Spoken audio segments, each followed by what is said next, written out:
Hello everyone. In this video, we will talk about percentage or proportion method to measure price elasticity of demand.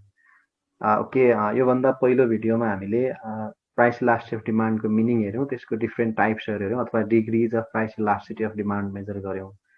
त्यसलाई चाहिँ different 5वटा टाइप्सहरूमा हामीले define गऱ्यौँ based on coefficient of price elasticity of demand. So अब त्यो coefficient major गर्नु पर्यो भने कसरी मेजर गर्ने भन्ने हामीसँग डिफ्रेन्ट मेथड्सहरू छ। Basically, we have 4 different methods to measure price elasticity of demand. Among these 4 methods, the first method is percentage or proportion method. In this video, I will be talking on percentage or proportion method. Okay, so यो चाहिँ हाम्रो BBS first इयरको micro इकोनोमिक्सको 3rd chapter elasticity of demand and supply भनेर राखेको छ र त्यसको हामीले सिलेबस हेर्ने हो भने 4वटा मेथड पढ्नुपर्ने छ त्यहाँनिर। एउटा चाहिँ पर्सेन्टेज अर प्रपोर्सन मेथड भयो, त्यसपछि total outlay or total expenditure method छ, अनि पोइन्ट मेथड र आर्क मेथड भनेर छ। अनि यता BBA, BBM र BIM तिर पनि सेम त्यही 4वटा मेथड्सहरू हामीले पढ्नुपर्छ। यता चाहिँ सेकेन्ड च्याप्टरमा छ है त, फर्स्ट सेमिस्टरको इन्ट्रोडक्टरी माइक्रो इकोनोमिक्सको सेकेन्ड युनिटमै पार्ट बी मा राखेको छ। सो अमङ दिस 4 मेथड हामी पहिलो मेथड चाहिँ as a first method to measure price elasticity of demand भनेर हामीले पर्सेन्टेज अर प्रपोर्सन मेथड पढ्दैछौँ। त्यसैले अब पर्सेन्टेज मेथड भन्नु र प्रपोर्सन मेथड भन्नु एउटै कुरा हो, अथवा पर्सेन्टेज मेथडलाई in another word proportion method भन्न सकिन्छ, अथवा प्रपोर्सन मेथड भनेकै पर्सेन्टेज मेथड हो। सो अब यो मेथडमा हामीले प्राइस इलास्टिसिटी अफ डिमान्डको कोफिसियन्ट कसरी मेजर गर्छौँ अथवा यसको फर्मुला के हो, यसको टेक्निक के हो भन्ने कुरा यो भिडियोमा बुझ्छौँ। पहिला यसलाई थ्योरेटिकली डिफाइन गर्छौँ, त्यसपछि यसको मेजरमेन्टको टेक्निक के हो भनेर हेर्छौँ, अनि एउटा इक्जाम्पल गर्छौँ र यसको बेनिफिट, यसको एडभान्टेज र डिसएडभान्टेज के हो त यो मेथडको त्यो पनि कुरा डिल गर्छौँ। ओके, सो यसलाई डिफाइन गर्दाखेरि in this method price elasticity of demand is measured by the ratio of percentage change in quantity demanded to a percentage change in price of the commodity. अथवा हामीले सबैभन्दा पहिला यसमा percentage change in price चाहिँ निकाल्छौँ, percentage change in demand पनि major गर्छौँ, त्यसपछि एउटा रेसियो क्याल्कुलेट गर्छौँ। रेसियो भनेको हामीले अघि योभन्दा अघिल्लो भिडियोमा एउटा फर्मुला डिफाइन गरेका थियौँ। इलास्टिसिटी अफ डिमान्ड भनेको percentage change in demand to percentage change in price थियो, अथवा हाम्रो न्युमेरेटरमा जहिले पनि डिपेन्डेन्ट भेरिएबल हुन्छ भन्ने सेन्समा पर्सेन्टेज चेन्ज इन प्राइसलाई न्युमेरेटरमा राख्छौँ भने डिनोमिनेटर भनेको जहिले पनि इन्डिपेन्डेन्ट भेरिएबल हुन्छ, which is price in this case.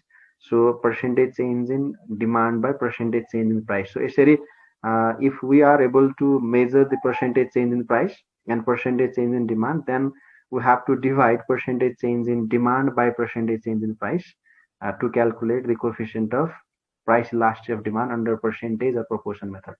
So it means this method measures the price elasticity of demand by dividing the percentage change in quantity demand of a commodity by the percentage change in its price. Therefore, the required formula under percentage or proportion method is EP equals to minus percentage change in quantity demanded divided by percentage change in price. अब एउटा यहाँनिर ध्यान दिनुपर्ने कुरा के छ भन्दाखेरि जहिले पनि प्राइस र डिमान्डको रिलेसन इन्भर्स हुन्छ, अथवा प्राइस बढ्यो भने डिमान्ड घट्छ, प्राइस घट्यो भने डिमान्ड बढ्छ। हामीलाई अब म्याथमेटिकल क्वेसनहरू डिल गर्दाखेरि त यो मेथड प्राय हामीले युज गर्छौँ। अब म्याथमेटिकली हेर्दाखेरि प्राइस 10 रुपिसबाट बढेर 15 भयो भने डिमान्ड चाहिँ 20बाट घटेर 10 भएको दिन सक्छ क्वेसन, अथवा प्राइस बढेर 100बाट 150 हुँदाखेरि डिमान्ड घटेर 500बाट 300 भयो भनेको हुन सक्छ। अलवेज अथवा all the time when if we are given there is increase in price, then we also given there is decrease in demand of the commodity. अथवा हामीलाई प्राइस बढेको दिएको छ भने डिमान्ड घटेको दिइन्छ, अथवा प्राइस घटेको दिएको छ भने डिमान्ड बढेको देखिन्छ। त्यसैले हामीले त्यहाँनिर चेन्ज इन प्राइस र चेन्ज इन डिमान्ड निकाल्दाखेरि एउटा न एउटा भ्यालु नेगेटिभ जहिले पनि आउँछ। सो हामीले फर्मुलामा नेगेटिभ राख्ने हो भने यो दुईवटा पर्सेन्टेज चेन्ज मध्ये कुनै एउटा पर्सेन्टेज चेन्ज नेगेटिभमा आउँछ, डिपेन्ड्स अन क्वेसन, अनि नेगेटिभ इन्टु नेगेटिभ गरेर पोजिटिभ हामीले आन्सर निकाल्छौँ यसको। तर कुनै टेक्स्ट बुकहरूमा कतै फेरि पढाउँदाखेरि हाम्रो इकोनोमिक्सको टिचर्सहरूले नै के पनि भन्ने गर्नुहुन्छ भन्दा नेगेटिभ नराख्दा हुन्छ, एज इट इज फर्मुला राखिदिनुहोस्, कन्फ्युज नहुनुहोस्, EP equals to percentage change in demand by percentage change in price राखिदिनुहोस्। अब त्यहाँनिर हामीले मेजर गर्दा नेगेटिभमा आन्सर आउँछ, अनि लास्टमा चाहिँ यसलाई अब्सोल्युट टर्ममा पोजिटिभली हामीले इन्टरप्रिटेसन गर्छौँ, अथवा यसको भ्यालु नेगेटिभ आए पनि नेगेटिभ साइनलाई इग्नोर गरेर यसलाई पोजिटिभ भ्यालुको रूपमा हामीले लिन्छौँ भन्न पनि गर्नुहुन्छ। सो त्यो पनि ठिक छ, त्यो गर्दाखेरि पनि भयो, अथवा हामीले फर्मुलामै नेगेटिभ राख्दाखेरि पनि भयो, किनभने there is always negative relationship between change in price and resulting change in demand. That is why putting negative sign in front of formula makes sense है त यसले सेन्सेबल मिनिङ दिन्छ किन राखा भन्ने कुराको मिनिङ छ सो त्यसैले इट डिपेन्ड्स अन यु त तपाईँको इच्छा जस्तो राख्दाखेरि पनि भयो नराख्दाखेरि पनि भयो तर मैले चाहिँ मेरो विद्यार्थीहरूलाई जहिले पनि राख भन्ने गर्छु ओके सो यसरी यो मेथडमा भनेको जहिले पनि percentage change in demand by percentage change in price गर्छौँ यसको लागि अब हामीलाई दुईवटा भ्यालु प्राइसको चाहियो र दुईवटा भ्यालु डिमान्डको चाहियो इनिसियल प्राइस र न्यू प्राइस भन्ने हुन्छ त्यसको करेस्पोन्डिङ क्वान्टिटी इनिसियल क्वान्टिटी र न्यू क्वान्टिटी भन्ने हुन्छ त्यहाँबाट हामीले पर्सेन्टेज चेन्ज इन प्राइस पनि मेजर गर्न सक्छौँ पर्सेन्टेज चेन्ज इन डिमान्ड पनि मेजर गर्न सक्छौँ अनि त्यो पर्सेन्टेज चेन्ज इन डिमान्ड र पर्सेन्टेज चेन्ज इन प्राइस कति कति पर्सेन्टेज हो त्यो हामीले भ्यालु डिफाइन गऱ्यौँ अथवा डिटरमाइन गऱ्यौँ भने ल्याएर यो फर्मुलामा राख्नुहोस् एउटा कोफिसियन्ट आउँछ 0 आयो भने पर्फेक्टली इनइलास्टिक इन्फिनिटी आयो भने पर्फेक्टली इलास्टिक 1 आयो भने युनिटरी इलास्टिक 1 भन्दा बढी आयो भने रिलेटिभली इलास्टिक 0 र 1 को बिचमा था 1 भन्दा कम आयो भने रिलेटिभली इनइलास्टिक सो यसरी हामीले इन्टरप्रिटेसन गरिदिन सक्छौँ अब त्यही कुरालाई हामीले यहाँ फर्मुलामा हेर्ने हो भने अथवा अब प्रपोर्सन मेथड भनी भन्छ यसलाई नै पर्सेन्टेजलाई प्रपोर्सन मेथड पनि भन्छ सो अब यो पर्सेन्टेज मेथड यो पर्सेन्टेज चेन्ज इन डिमान्ड र प्राइस निकाल्ने टेक्निक के हो त भन्दाखेरि अब यसलाई नै अब सिधै तपाईँहरूले यो अगाडिको यो फर्मुला अनि हाम्रो एट द इन्ड फर्मुला भनेको हामीलाई इन्डमा काम लाग्ने फर्मुला एउटा थियो percentage change in demand by percentage change in price भयो अर्को हामीलाई काम लाग्ने भनेको यो फर्मुला है त delta Q by delta P into P by Q अथवा EP equals to minus delta Q by delta P into P by Q हुन्छ सो यो फर्मुला कुन वेबाट आएको यसको डेरिभेसन प्रोसेस यहाँ देखाइएको छ अब यसलाई सकिन्छ सजिलो छ यसलाई बुझ्ने ट्राई गर्नुहोस् होइन भने हामीले यो फर्मुला याद गर्दा हुन्छ अथवा यो बुझ्नुभयो भने म्याथमेटिकल क्वेसन दिँदाखेरि यही प्रोसेस फलो गरेर हामी इन्ड रिजल्ट निकाल्न सक्छौँ सो यो बुझ्नुभयो भने सजिलै हुन्छ ओके पर्सेन्टेज चेन्ज भने के हो त भन्दाखेरि जस्तो कुनै पनि कुराको पर्सेन्टेज चेन्ज के हो भन्दा change divide by initial value into 100 हुन्छ जस्तो कुनै मान्छेको वेट 50 केजी थियो त्यसपछि बढेर 60 भयो भने कति पर्सेन्टले वेट बढ्यो भन्दाखेरि अहिलेको वेट 60 केजी माइनस पहिलाको weight 50 KG so change in weight भयो 60 माइनस 50 डिभाइडेड बाई इनिसियल जहिले पनि पर्सेन्टेज चेन्ज भन्ने बित्तिकै इनिसियल त्यहाँबाट यहाँ पुग्न कति पर्सेन्टले चेन्ज भयो त भन्नको लागि इनिसियल भ्यालु डिभाइड गर्छौँ सो अहिलेको भ्यालु 60 केजी current weight minus initial weight divided by initial value into 100 गऱ्यो भने पर्सेन्टेज चेन्ज आउँछ त्यही कन्सेप्ट युज गर्ने हो भने change in quantity demand change in demand कति छ अहिलेको डिमान्ड माइनस प्रिभियस डिमान्ड होइन existing current demand minus previous demand अथवा new demand minus old demand divide by old जे नाम राख्नुहुन्छ इनिसियल भ्यालुले डिभाइड गर्ने इन्टु 100 गर्ने यसरी change in percentage change in demand आयो अब त्यही अहिलेको फर्मुलालाई हामीले यहाँ ल्याङ्ग्वेजमा एक्सप्रेस गर्दैछौँ र त्यसलाई नै हामीले इलाबोरेट गर्दैछौँ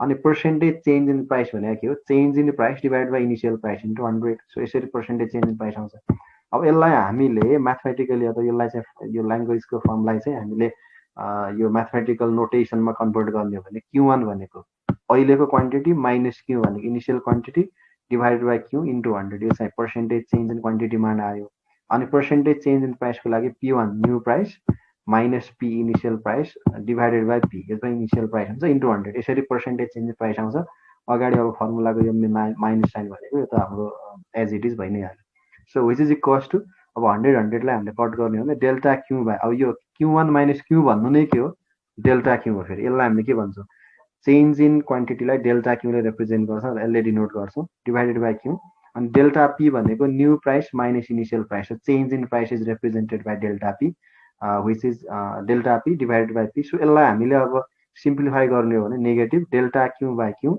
into P by delta P हुन्छ सो एट द इन्डमा हाम्रो फर्मुला के आयो त भन्दा minus delta Q by delta P into P by Q so okay अब डेल्टा क्यू भनेको के रहेछ change in quantity which is Q1 minus Q delta P भनेको change in price which is P1 minus P अनि यो P भनेको जहिले पनि इनिसियल प्राइस र यो क्यू भनेको इनिसियल क्वान्टिटी विद्यार्थी सबैभन्दा धेरै झुक्किने भनेको यो ठाउँमा डेल्टा क्यू निकाल्छ सबैजनाले डेल्टा पी पनि निकाल्छ है नयाँ प्राइसबाट पुरानो प्राइस घटायो भने डेल्टा पी आउँछ नयाँ क्वान्टिटीबाट पुरानो क्वान्टिटी भने डेल्टा क्यू आउँछ अब यो पी र क्यू राख्ने ठाउँमा नयाँ भ्यालु राखिदिन्छ यो चाहिँ जहिले पनि इनिसियल भ्यालु राख्ने झुक्किनु भएन this P is initial price and this Q is initial quantity so त्यही कुरा यहाँ मैले लेखेको छु केलाई स्ट्यान्ड गर्छ भनेर EP stands for price elasticity of demand Q stands for initial quantity P stands for initial price, delta Q stands for change in quantity. So new quantity minus initial quantity हेर्नुस् त यहाँनिर, अनि delta P stands for change in price, which is new price minus initial price. So यसरी अब हामीले percentage मात्रै major गरेर सिधै पर्सेन्टेज हेर्न पनि पाइयो। अब हामीले delta Q by delta P into P by Q भनेर लेख्न पनि पाइयो। अब अझ म चाहिँ के भन्छु तपाईँहरूलाई भन्दा प्रपोर्सन मेथड जस्तो क्वेसनमा calculate the value of elasticity by using proportion method भन्यो भने यो delta Q by delta P into P by यही युज गर्नुहोस्। पर्सेन्टेज भन्दाखेरि मात्रै हुन त यो दुईटा मेथड सेम नै हो, पर्सेन्टेज भन्नु नै यो हो, केही फरक पर्दैन। तर यदि क्वेसनमै उसले स्पेसिफाई गरेको छ प्रपोर्सन मेथड भनेको छ र हामीसँग दुईवटा भ्यालु प्राइसको दुईवटा भ्यालु क्वान्टिटीको छ भने डेल्टा क्यू निकाल्नुहोस्, डेल्टा पी निकाल्नुहोस्, इनिसियल प्राइस थाहा छँदैछ, इनिसियल क्वान्टिटी थाहा छँदैछ, अनि फर्मुला के लेख्नुहोस् delta Q by delta P into P by Q, अगाडि नेगेटिभ साइन राख्नुहोस्। यो डेल्टा पी र डेल्टा क्यू मध्ये कुनै न कुनै एउटा भ्यालु 100% नेगेटिभमा आउँछ, नेगेटिभ इन्टु नेगेटिभ पोजिटिभमा आन्सर आउँछ, अनि ढुक्क त्यसरी सोल्युसन भयो। तर क्याल्कुलेट बाई पर्सेन्टेज मेथड भनेको छ भने हुन त दुईटै मेथड एउटै हो, म फेरि भन्दैछु, तर कहिलेकाहीँ त्यो टेक्निकली टर्म भन्दाखेरि अथवा पर्सेन्टेज भन्यो भने पर्सेन्टेज चेन्ज निकालेर मेजर गर्नु बेटर मानिन्छ। प्रपोर्सन भन्यो भने यसरी delta Q by delta P into P by Q, ultimately आउने त उही नै कुरा हो। तर प्रपोर्सन भनेपछि यो हामीले म्याथमेटिकल नोटेसनलाई बढी हाइलाइट गर्छौँ, पर्सेन्टेज भनेपछि percentage change in demand by percentage change in price गर्छौँ, अनि आन्सर त एउटै आउँछ। सो एउटा क्वेसन छ, त्यसरी नै यो क्वेसनलाई हेर्छौँ हामी।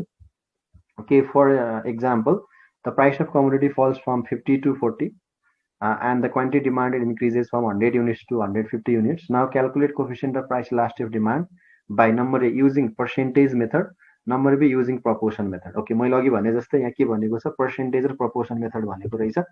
ओके, सो गिभन इन्फर्मेसन हेरौँ एकखेर। पहिला सुरुमा हामीलाई के दिएको छ, इनिसियल प्राइस पी छ 50 rupees, new price P 140 rupees. So change in price भनेको जहिले पनि डेल्टा पीले रिप्रेजेन्ट गर्छौँ, डेल्टा पी भनेको जहिले पनि new price minus old price. So P one minus P गर्न पाएँ यहाँनिर, P one minus P, new price भनेको पी1ले यहाँ मैले डिनोट गरेको छु। So P one minus P which is 40 minus 50। अब न्यू प्राइस भनेको 40 हो, इनिसियली 50 थियो प्राइस, अहिले घटेर 40 भयो भन्दा पी1 इज 40 अनि P was rupees 50। So change in price delta p equals to new price minus old price which is 40 minus 50 minus 10 rupees आउँदो रहेछ। एउटा भ्यालु के आयो, नेगेटिभ आयो। अब यहाँ के थाहा पाउनु पर्यो भन्दा यदि प्राइसको भ्यालु नेगेटिभ आयो भने डिमान्ड अलवेज पोजिटिभ आउँछ, यदि प्राइसको भ्यालु पोजिटिभ आयो भने डिमान्ड अलवेज नेगेटिभ आउँछ। कुनै न कुनै एउटा डेल्टा पी र डेल्टा क्यू मध्ये कुनै न कुनै एउटा भ्यालु नेगेटिभ 100% आउँछ, अनि हामीले फर्मुलामा नेगेटिभ राखेको छौँ भने नेगेटिभ इन्टु नेगेटिभ कट भएर पोजिटिभ हुन्छ हाम्रो।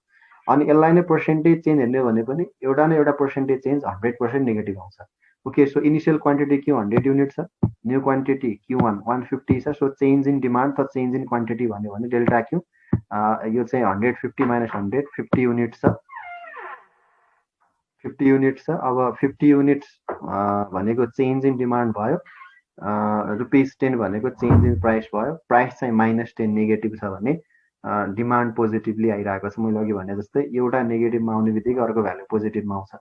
अब यसलाई पर्सेन्टेज चेन्ज पनि हेरौँ है त। अब यो तपाईँहरूले यो गरेर यस्तो भ्यालु लेखेर सिधै हामीले उयो फर्मुला युज गर्न सक्छौँ है त। यहाँ मैले देखाएको इन्डिकेट गरेको यो फर्मुला, तर हाम्रो यहाँ पर्सेन्टेज र प्रपोर्सन मेथड भनेको र मैले तपाईँहरूलाई यसलाई कसरी डिल गर्ने भनेर बुझाउँदैछु। ओके, अब percentage change in price measure गर्नु पर्यो। यो भनेको चेन्ज इन प्राइसमा initial price into 100, so which is -10/50 सिधै गरिदिने। अब माथि यसरी देखाइसके पछाडि यति लेख्नै पर्दैन, तपाईँहरूले यो लेख्नै पर्दैन, सिधै change in price divide by initial price into 100 गरिदिनु भने पनि भइहाल्यो। अब यहाँ मैले यो क्वेसन डिटेल सिकाएको, यसपछि यो क्वेसनहरूमा हामी डिटेल जाँदैनौँ, यो चाहिँ इन डिटेल गरेको भएर P1 minus P divide by P into 100, so which is 40 minus 50 divide by 50 into 100। अब माइनस यो माथि नै निकालिसक्यो भएर डबल निकाल्न आवश्यक छैन है, मैले फेरि पनि भने। सो -10/50 इन्टु 100 गर्दा -20%, प्राइस चाहिँ 20%ले डिक्रिज भएको रहेछ। अब हेर्नुहोस् त, अघि माथि डेल्टा पी नेगेटिभ आएको थियो, यहाँ पनि पर्सेन्टेज चेन्ज इन प्राइस पनि नेगेटिभ आउँछ। एउटा नेगेटिभ आउने बित्तिकै अर्को भ्यालु 100% पोजिटिभ आउँछ। सो चेन्ज इन डिमान्ड निकाल्नु भने सेम प्रोसेस फलो गर्ने, Q1 minus Q by Q into 100, यो भनेको 50% आउँछ। अब यदि प्रपोर्सन मेथड मात्रै भनेको भए, प्रपोर्सन मेथड मात्रै भनेको भए हामीले यो दुईटा पर्सेन्टेज निकाल्नै पर्दैन थियो, यो दुईटा निकाल्नै पर्दैन थियो। हामीलाई पर्सेन्टेज चेन्ज चाहिँदैन, पी चाहियो, क्यू चाहियो, डेल्टा पी र डेल्टा क्यू चाहियो, त्यो हामीले माथि हेरिसकेका थियौँ। सिधै यो फर्मुला युज गर्थ्यौँ यदि प्रपोर्सन मेथड मात्रै भनेको भए। सो प्रपोर्सन मेथड भन्दाखेरि elasticity of demand under proportion method EP equals to minus delta Q by delta P into P by Q. अब माइनस फर्मुलाको अगाडि माइनस राख्ने, डेल्टा क्यू भनेको हाम्रो 50 आएको छ, हेर्नुहोस् त यता माथि डेल्टा क्यू भनेको त 50 युनिट्स आएको छ, delta Q equals to 50। So 50 divide by delta P भनेको -10 हो, -10 इन्टु पी बाई क्यू। अब यो पी भनेको इनिसियल भ्यालु कति थियो हाम्रो, इनिसियल भ्यालु 50 थियो, सो 50 अनि इनिसियल क्वान्टिटी 100 थियो, योबाट हेर्दाखेरि हाम्रो 2.5 पोजिटिभ भ्यालु आयो।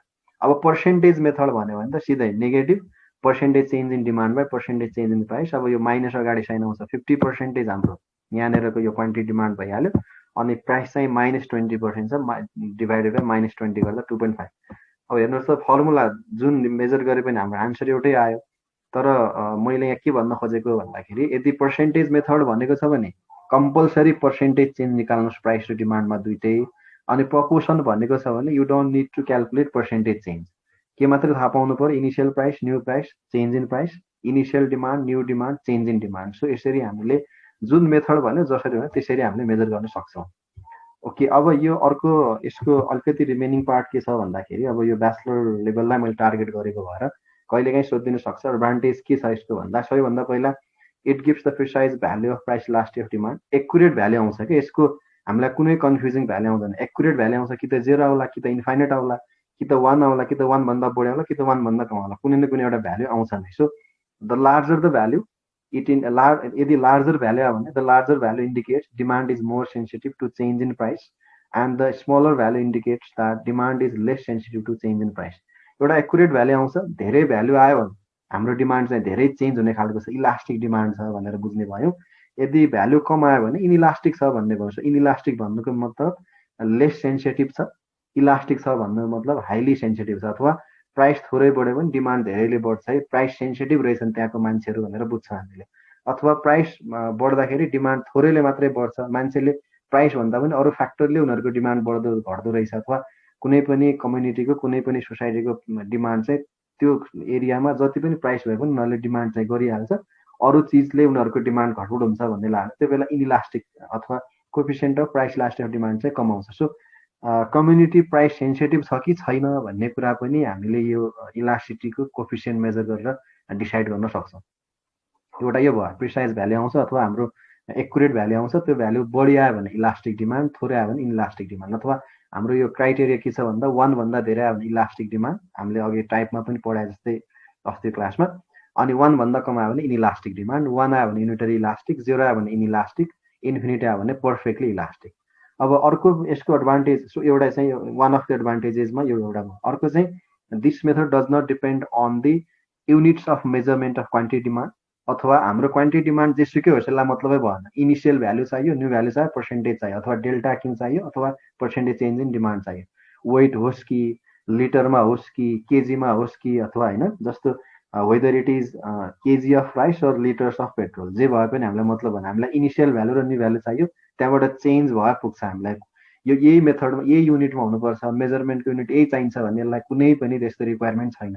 त्यसरी नै प्राइसमा पनि नेप्लिज रुपिजमा होस् कि युएस डलरमा होस्, हामीलाई इनिसियल प्राइस चाहियो, न्यू प्राइस चाहियो, जुनसुकै करेन्सीमा मेजर भएको हो भने हामीलाई मतलब भएन। सो यो चाहिँ अर्को एडभान्टेज भयो। So it is a unit free measure as it uses the percentage change in prices and percentage change in quantity demanded. सो केजीमा होस् अथवा लिटरमा होस् अथवा हाम्रो मिटरमा होस्, जेसुकैमा होस्, हामीलाई चेन्ज चाहियो, त्यसैले यसले चाहिँ युनिट जुनसुकै भए पनि हामीले त्यो भ्याल्यु मेजर गर्न सक्छौँ, त्यसको म्याथमेटिकल नम्बरमा त्यसलाई एक्सप्रेस गर्न सक्छौँ भने हामीले coefficient of price elasticity of demand measure गर्न सक्छौँ। सो त्यो एउटा सेकेन्ड एडभान्टेज भयो। अब यसको मेन डिसएडभान्टेज के हो त भन्दाखेरि बेस कसलाई मान्ने भन्ने हुन्छ, अथवा इनिसियल र न्यू भन्छौँ। बेसिकली बेस भनेको हामीले इनिसियल पहिलाको प्राइसलाई इनिसियल प्राइस र न्यू प्राइसलाई न्यू प्राइस भन्ने भयो, अथवा 2015 को प्राइस चाहिँ इनिसियल प्राइस भने 2020 को प्राइस चाहिँ न्यू प्राइस हो। सो 2020 को प्राइस माइनस 2015 को प्राइस गरेर चेन्ज इन प्राइस मेजर गर्छौँ इन जेनरल। तर कहिलेकाहीँ हामीले यता 2020 को प्राइसलाई चाहिँ इनिसियल मानेर 2015 कोलाई न्यू प्राइस मेजर गर्ने हो भने आन्सर त एउटै आउनु पर्ने हो नि त, होइन? चेन्जेस त जे भए पनि चेन्जेस त उही हो। सो आन्सर एउटै आउनु पर्ने हो, कहिलेकाहीँ आन्सर एउटै नआउन सक्छ, कुन बेला नआउन सक्छ भन्ने कुरा यहाँ हेर्दैछौँ। Okay, one of the problems of using the percentage method is that the percentage change depends on the base or the starting point. In the case of a small change, it does not matter whether we take the initial quantity or price or the new quantity or price as a base. But if 2 points on the demand curve are quite apart from each other, when changes in quantity and price are larger, then the value of elasticity will differ significantly depending on whether we take the initial values or new values as a base. Okay. यदि small change छ price 5बाट 10 भएको demand चाहिँ घटेर 40बाट 50 भएको जुनलाई base माने पनि केही फरक पर्दैन तर कहिलेकाहीँ कस्तो हुन्छ भन्दाखेरि प्राइसको चेन्ज र डिमान्डको चेन्ज धेरै लार्जर ग्याप छ अथवा जस्तो हाम्रो प्राइस चाहिँ रुपिज 5000 थियो बढेर 15000 भयो अनि डिमान्ड चाहिँ हाम्रो 10,000 युनिट थियो डिमान्ड घटेर अब 3000 युनिट भइदियो अब यस्तो बेलामा कुनलाई बेस मान्ने इनिसियल भ्यालुलाई बेस मानेर मेजर गर्ने भनेको एउटा भ्यालु आइदिन्छ अनि न्यू भ्यालुलाई बेस बनाएर मेजर गर्ने भने अर्कै भ्यालु आउँछ सो यो भ्यालुलाई चाहिँ अथवा यसले चाहिँ यो जुन यो फिचर छ यसको एउटा क्यारेक्टरिस्टिक छ यो मेथडको यो यसको यो फिचरलाई नै हामीले डिसएडभान्टेज भन्छौँ यसले एक्युरेट मेजरमेन्ट दिए पनि हामीले यदि बेस चेन्ज गर्ने अथवा इनिसियललाई बेस मान्ने हो र त्यतिखेर मेजर गर्ने भने एउटा भ्यालु आउँछ न्यू भ्यालुलाई बेस बनाएर मेजर गर्ने अर्कै भ्यालु आउँछ सो यसरी डिफ्रेन्ट भ्यालु आउनु भनेको यसको एउटा डिसएडभान्टेज हो मेन डिसएडभान्टेज भनेकै यही नै हो सो यसलाई नै इम्प्रुभ गर्नको लागि यही डिसएडभान्टेजलाई इम्प्रुभ गर्नको लागि अरू मेथड्सहरू डेभलप भएका छन् आर्क मेथडहरू सो त्यो मेथडको बारेमा चाहिँ हामी नेक्स्ट भिडियोमा डिस्कस गर्छौँ okay thank you for watching take care